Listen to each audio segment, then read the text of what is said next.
आशीष, जिस तरीके से सिंगला कम्युनिटी और तमिल कम्युनिटी, सरकार को कहीं ना कहीं सरकार की जिम्मेदारी थी कि दोनों के बीच मोहब्बत बना के रखी जाए, लेकिन बांटने की राजनीति वहां भी हुई। अर्थव्यवस्था आप संभाल नहीं पाए और उसी का खामियाजा है कि आज इस तरीके से श्रीलंका जैसी जगह में इस तरीके के हिंसक हालात हो गए। जी हाँ, बिल्कुल टोटल मिसमैनेजमेंट है। और जो गुस्सा है शोभना, वो ये दिखाता है कि जो श्रीलंका की जनता है उसके अंदर अपनी ही सरकार के खिलाफ कितना एंग्स्ट है। सरकार से ज़्यादा अगर हम पॉइंटेड हो जाएं तो राजापक्षे परिवार के खिलाफ लोगों के अंदर कितनी नाराज़गी है। और उसी वजह से ये नौबत यहाँ तक आ गई है कि इस तरह के सिविल वॉर की स्थिति सी पैदा हो गई है।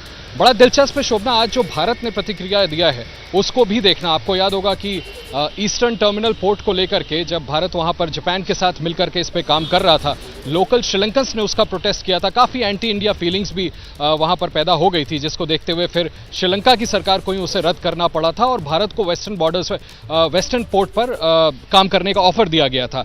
इस एंटी इंडिया फीलिंग को दोबारा से बल ना मिल जाए, इस वजह से अगर आप आज देखें जिस तरह से भारत ने प्रतिक्रिया दी है और उसमें यह कहा है कि इंडिया कमिटेड है डेमोक्रेसी को रिस्पेक्ट करने के लिए श्रीलंका में, उस रिलीज को देख करके ये बात बिल्कुल स्पष्ट हो जाता है कि भारत को भी कहीं ना कहीं शोभना इस बात को लेकर के चिंता है कि ये जो कुछ भी श्रीलंका में हो रहा है उसमें भारत के नाम को ड्रैग ना किया जाए, कहीं एंटी इंडिया सेंटिमेंट्स दोबारा से वहां ना फैले। तो एक फ्रेंडली नेबर के तौर पर भारत भी ये कोशिश कर रहा है एड्स पहुंचा करके डेमोक्रेसी को बल देने की बात करके कि जल्द से जल्द वहां की स्थिति सामान्य हो। लेकिन निश्चित तौर पर हम ये कह सकते हैं कि जिस तरह से ग्रॉस मिसमैनेजमेंट राजापक्षे परिवार ने किया, उसका नतीजा है कि आज हम लोगों को सड़कों पर इतनी बड़ी संख्या में बिल्कुल बिल्कुल आशीष और जैनेंद्र, ये नफरत की राजनीति है जो आज राजपक्षे परिवार के सामने इस रूप में सामने आ रही है। बहुत बहुत धन्यवाद आप दोनों का।